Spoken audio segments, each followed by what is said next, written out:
오늘 에스라 10장입니다. 자, 어제 제가 말씀을 드렸습니다. 이 에스라가 귀환에서 돌아와 가지고 3차 귀환에 속해 있죠. 돌아와 가지고 이제 2차 교환에 돌아가지고 제사도 다 지리고 하나님 앞에 드릴 예물도 갖다 다 넣고 정리하고 난 다음에 참 고맙다 생각하는데 보니까 방백들이 들어와서 이야기를 해주는 거예요. 지금 우리가 큰 문제가 또 있다. 그 문제는 뭐냐면 이스라엘 백성 중에서 하나님께서 기뻐하지 않은 일을 한 것이 있다. 그것은 뭐냐면 이방인들이 가나안 땅에 속해 있던 하나님께서 금지한 사람들과 이렇게 결혼하고 있었다. 이건 아주 통혼하는 것은 이거 좋지 않은 일인데 그 이야기를 듣고 에스라가 살펴보니까 기가 막힌 일인 거예요. 그래서 하나님 앞에서 정말 울면서 기도하고 죄를 자복하기 시작합니다. 오늘 여기서 귀한 말이 나오는데요. 에스라가 잘못해가지고 이걸 회개하는 게 아닙니다. 에스라는 민족의 잘못을 놓고 우리 백성들의 잘못을 놓고 하나님께서 주셨던 형제 자매의 잘못을 놓고 하나님 앞에서 울면서 기도하고 자기 옷을 찢고 하나님 앞에 섰습니다. 그때 또 백성이 함께 모여서 심히 통곡하면서 모여든 자들이 남녀노소 어린아이까지 큰 무리가 모여들어서 여기에서 회개 운동이 일어납니다. 이 개혁 운동은요, 회개로 일어난다 그 말이죠. 오늘 우리 속에 내가 잘못 안 했던데요, 그렇게 말하면은 이거 회개가 안 되고요. 이것은 이 모든 자의 죄가 나로 인하여서 회개해야 되는구나 알고 회개할 때 하나님께서 은혜를 더하십니다. 보니까 이 에스라도 그랬고요. 또 다니엘 같은 분들도 하나님 앞에서 이 중보 기도를 해요. 그리고 모세도 하나님 앞에서 내가 잘못됐으니 라고 하나님 앞에 간청하면서 기도합니다. 그리고 나에게 형벌을 가하십시오. 이렇게 이야기하면서 기도하는 그 기도가 우리 하나님 앞에 귀한 응답을 얻게 되었습니다. 자, 죄를 회개하는 이스라엘 백성과 이 계획에 대하여서 제안하는 스가냐라는 사람이 에스라에게 힘이 되었습니다. 에스라가 붙여서 같이 기도하고 있는데 에스라 너 혼자서 기도하라 그렇게 했으면은 이 계획 운동이 일어나지 않는데요. 에스라의 그 기도하는 회개의 기도를 받아들면서 막 사람들이 모여서 기도하는 그 무리들이 있었다는 거예요. 기도하는 무리 그리고 또 계획을 하는데 우리의 잘못은 통혼이라. 그러면은 이 통혼한 자들에게 대해서 회개하고 돌이키라고 다 이야기를 해주는 것입니다. 자, 먼저 엘람 자손 중 스가냐가 에스라에게 제안하는 장면을 우리가 한번 볼 수가 있습니다. 우리가 우리 하나님이라고 써 있는 장면이죠. 우리가 우리 하나님께 범죄하여 이 땅 이방 여자를 취하여서 아내를 삼았다. 자기의 죄를 찾아냈습니다. 이스라엘에게 오히려 소망이 있나니 하나님의 명령을 떨며 준행하는 자의 은원을 조차. 당시에도요, 이 범죄가 일어나서 그렇게 나쁜 길로 가는 사람이 있었지만 하나님의 명령을 이건 굉장히 중요한 것이기 때문에 꼭 지켜야 됩니다라고 그렇게 떨며 준행하는 자들이 있었다 이거죠. 그 사람들과 의논해가지고 우리가 어떻게 처리하면 좋겠느냐. 그거야 다른 것이 아니라 우리가 결혼한 이 여인들, 자기 아내들이요, 그리고 그의 자녀들까지 다 내보내기로 하나님과 언약을 세우자. 이것이 쉬운 일이 아니잖아요. 이 엄청난 일들을 했습니다. 그리고 율법대로 행할 것이다. 그러면 당신이 나가서 에스라 당신께서 이 일을 지휘하고 인도하기 시작하면 우리가 기도하면서 적극적으로 돕겠습니다라고 힘을 도와줍니다. 그래서 스가냐의 말을 듣고 에스라가 하나님 앞에 기도하고 있었던 자리에서 들고 일어나죠. 그리고 일어나서 제사장들과 레위 사람들과 온 이스라엘 사람들에게 이 말을 전합니다. 그리고 어떻게 하겠느냐 물으니까 그들이 처음 일어나가지고 그럼 우리는 하나님의 뜻대로 그렇게 하겠다. 근데 일부 지금 범죄했던 일들이 여기서 스탑이 됩니다. 만일 그렇지 않았으면 이스라엘 백성이 또 전부 다 통혼을 통해서 이스라엘 백성과 가나안 족속들이 미리 살고 있었던 사람들, 모압이나 암몬이나 애굽에 있는 사람들 중에서 섞어서 사는 사람들이 막 한꺼번에 거기 안에 이스라엘에 다 가득 차게 되었을 것입니다. 여기서 굉장히 중요한 내용입니다. 이렇게 하기가 그 쉬운 일이 아닌데 이 일을 감행을 하는 거예요. 에스라가 유다와 예루살렘에서 귀환해 왔던 모든 자들에게 공포를 합니다. 다 모이라고 그러니까 다 모이는데요. 방백들과 장로들에게 이야기를 하면서 3일 내에 오지 아니하는 자들은 여기 큰 파워를 에스라가 갖고 있었기 때문에요. 재산을 다 압수하고 그리고 우리 귀환한 사람들의 회의에서 쫓아내버릴 것이다. 그렇게 이야기를 합니다. 그래서 저들이 다 모였습니다. 근데 하나님께서 이때 큰 비를 내려주신 거예요. 이 큰 비가 내려주신 것이 또 의미가 있는 것 같아요. 큰 비 내려준 것이 또 다른 데도 성경에 나오죠. 큰 비가 내리면서 이스라엘을 회개하게끔 합니다. 우리가 이스라엘 백성들이 우리에게 왕을 주세요 막 구할 때 그랬죠. 이때도 역시 마찬가지였어요. 오늘 여기서 보니까 이 큰 비가 내리고 백성들이 울면서 저희들이 회개를 하고 있는데 비로 인해서 처리를 잘 하지 못했습니다. 근데 에스라가 일어나 가지고 너희가 범죄하여 이방 여자로 아내를 삼아서 이스라엘에게 죄를 더하게 하였으니 너희 열조의 하나님 앞에 자복하고 그 뜻대로 행하여 이 땅 족속들과 이방 여인을 끊어버리라. 이야기를 하니까 회중이 마땅히 그렇게 하겠습니다라고 12절에 답을 하고 있습니다. 우리 11절하고 12절 한번 보십시다. 다시요. 10절이요.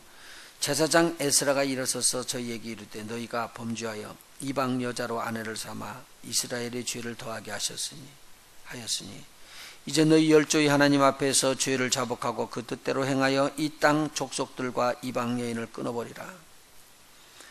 회무리가 큰 소리로 대답하여 가로되 당신의 말씀대로 우리가 마땅히 행할 것이니이다. 이 선포는 했는데요. 자기네들도 그렇게 하겠다고 그랬는데 사실 이 일이 얼마나 어려운 일이겠어요. 여기서 한번 깊이 한번 생각해 봐야 될 일입니다. 자기 아내로 지금 같이 살면서 그 아내로 인하여 자녀가 또 낳았다는 거예요. 소생이요. 그런데 이것을 내치면서 이 아내를 너는 이방 여인이기 때문에 떠나라고 또 소생 자기 자녀를 갖다가 같이 떠나라고 내보낸다는 것이 이것이 보통 어려운 일이 아닐 거 아니에요. 그래서 여기 보면은 15절 이렇게 반대하는 사람도 나옵니다. 오직 아사엘의 아들 요나단과 기과의 아들 야스야가 일어나 그 일을 반대하고 이 일이 그렇게 하면 안 된다고 반대를 했습니다. 그리고 무슬람과 레위 사람 삽부대가 저희를 돕더라. 저희들도 역시 반대하는 사람으로 일어났습니다. 자, 그런데 제사장 에스라가 족장 몇 명을 임명해서 10월 1일부터 1월 1일까지 11월 1일, 12월 1일, 1월 1일 그러니까 모두 3개월 동안에 이 사람들을 다 찾아내기 시작합니다. 그래서 그 뒤에 보니까 18절부터 이렇게 사람들이 쭉 나오는 사람들은 다 이방인의 여인을 취한 자들이고 그 중에서는 또 자녀까지 난 자들이 이미 있었습니다. 자, 그런데 이 일을 위해서 회개하기 시작하는 것이죠. 자,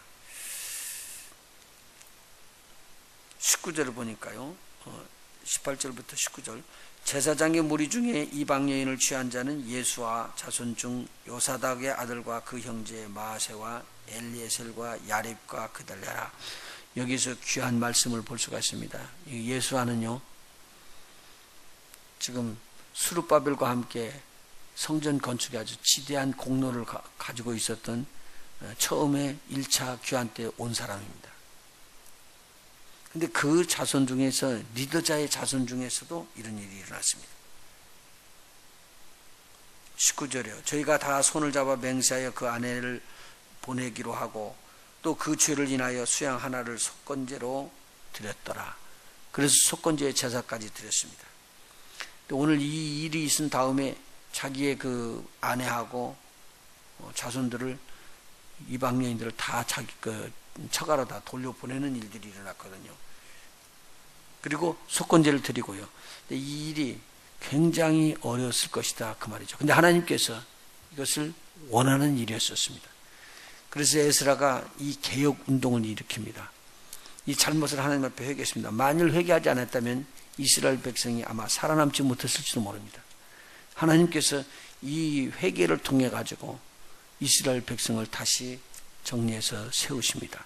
이게 굉장히 중요한 내용 같아요. 우리 하나님의 말씀을 한번 또 우리 신약에서도 살펴봅시다. 누가복음 14장입니다. 누가복음 14장.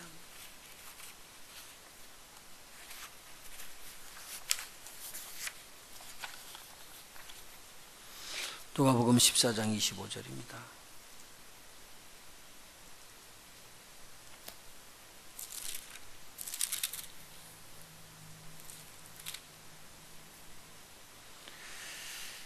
허다한 무리가 함께 갈 새 예수께서 돌이키사 이르시되 물은 내게 오는 자가 자기 부모와 처자와 형제와 자매와 및 자기 목숨까지 미워하지 아니하면 능히 나의 제자가 되지 못하고 누구든지 자기 십자가를 지고 나를 좇지 않는 자도 능히 나의 제자가 되지 못하리라.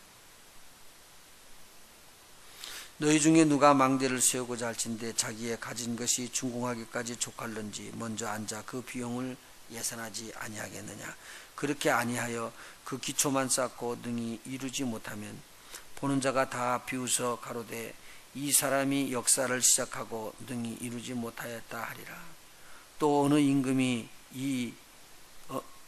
다른 임금과 싸우러 갈 때에 먼저 앉아 1만으로 저 2만을 가지고 오는 자를 대적할 수 있을까 헤아리지 아니하겠느냐.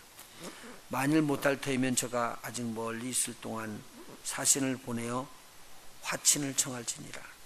이와 같이 너희 중에 누구든지 자기의 모든 소유를 버리지 아니하면 능히 내 제자가 되지 못하리라.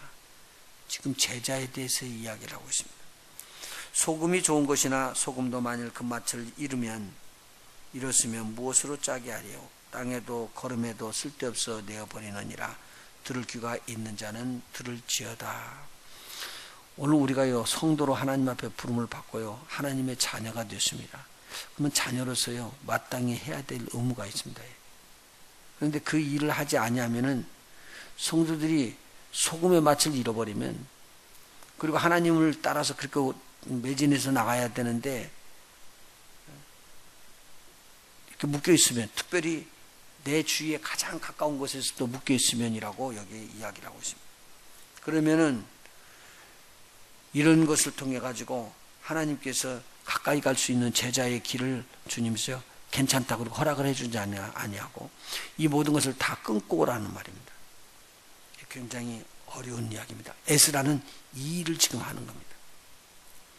이스라엘 백성이 어려운 가운데 지금 들어왔다가 들어오는 그 어려운 것을 갖다 이길 수 있는 길은 이런 길이니까 우리에게 지금 주시는 내용입니다.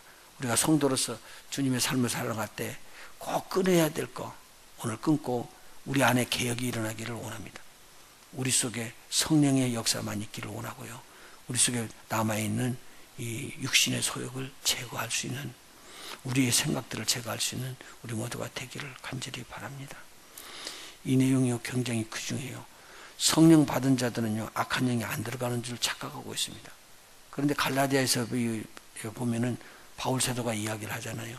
우리 속에요 성령의 소욕과 무슨 소욕이 싸우고 있어요? 육체의 소욕이 싸우고 있잖아요. 육체가 계속적으로 드러나서 성령의 소욕을 싸우고 있다는 말은 육체는 성령과 반대가 되는 원수관이라는 거죠. 일을 못하게 이루는 거예요. 성령의 역사를 못 이루게 하는 것이 육체의 욕심이에요. 이거 마귀가 잡았다는 것으로 확실히 우리가 구분해야지 됩니다. 내가 나 자신의 잘못된 모든 부분들이 이게 지금 영적 싸움에서 어떤 자리에 들어가 있는가를 알지 못하면 분별이 없어요. 분별이 안 일어나요.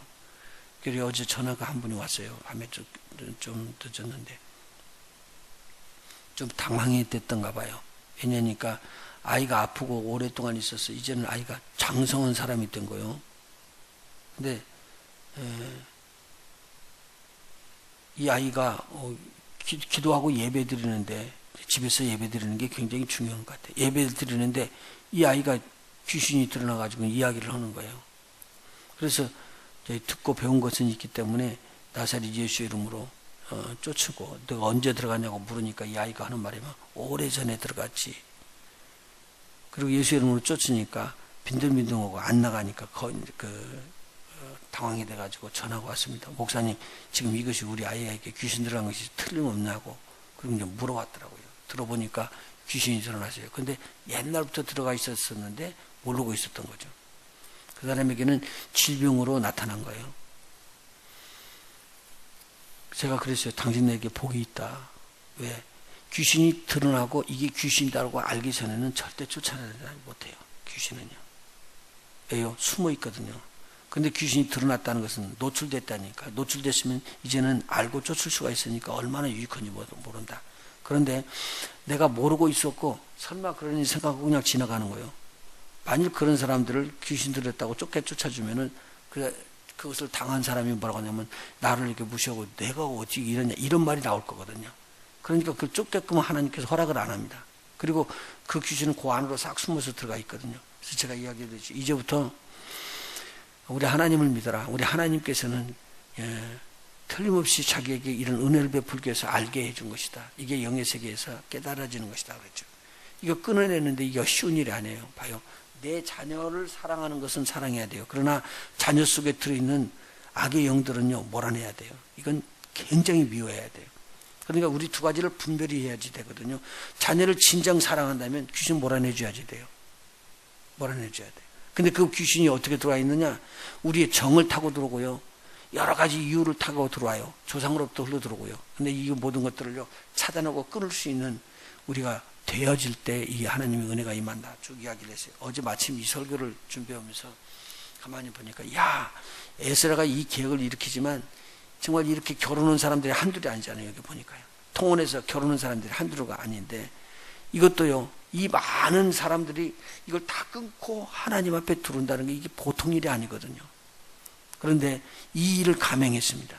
그래서 이스라엘 백성 돌아온 귀환한 자들이 나라를 견고하게 세울 수 있도록 하나님 앞에서 은총을 입게끔 백성들을 인도하는 이 에스라를 보면서 야, 이거 어려운 일을 했구나. 이거 보통 어려운 일이 아닌데 이 일을 통해서 하나님이 기뻐하실 것이다 라고 생각을 한번 해봤습니다. 두 번째 생각할 건 뭐냐면요, 여기 보니까 이 제사장이나 이렇게 레위 사람 중에서 하나님을 섬기고 있는 자들, 리딩을 하고 있는 자들, 그런 자들에게는 이런 일이 안 일어나야 될 텐데 오늘 보니까 제사장들도 이런 일들이 일어나더라는 거예요. 여기서 여호수아는 지금 제사장들 중에서도 대제사장이잖아요. 그런데 이런 사람들까지 이런 문제가 터졌습니다. 오늘 교회 안에서 어떤 지위에 있든지 사도로부터 모든 자들 전체가 이르기까지 어떤 신분과 어떤 직분일지라도 하나도 차별 없이 사단은 공격해 들어와서 침투해 들어온다는 거예요. 그래서 오늘요, 근신하고 깨어있는 것은 새로운 자들만 말하는 게 아니라 새로 입교한 자들만 말하는 게 아니라 우리 모두에게 주시는 말씀입니다. 우리 모두는 근신하고 깨어서 믿음에서 굳게 서가지고 마귀 대적을 꼭 물리칠 수 있는 우리 모두가 되어야 된다라는 우리에게 큰 교훈을 주면서 이 말씀이 에스라가 끝납니다. 오늘 우리에게도 개혁운동이 일어나기를 원합니다. 하나님이 기뻐하시는 일 감당하기를 원합니다. 오늘 여기서 기록했죠. 물은 내게 오는 자는 우리 예수님을 따라서 순종하면서 그렇게 하나님의 뜻을 기쁘게 따라가는 주의 제자들은 자기 부모와 처자와 형제와 자매와 및 자기 목숨까지도 미워하지 아니하면 능히 예수님의 제자가 되지 못하느니라. 그러므로 누구든지 자기 십자가를 지고 나를 좇지 않는 자도 능히 나의 제자가 되지 못한다고 이야기를 했습니다. 절대 놓치지 마시고 우리 주님 딱 붙잡으시고 우리는 주의 제자로서 성도로서의 바른 삶을 살아나가는 저와 여러분이 되시길 예수의 이름으로 축원해 드립니다. 하나님의 축복이 여러분에게 넘칠 줄 믿습니다. 내가 나를 쳐서 복종할 때 우리 주님께서는 우리에게 힘을 더해 주실 것이고 하나님의 나라를 위해서 하나님의 능력을 부어주실 것입니다. 기도하십니다.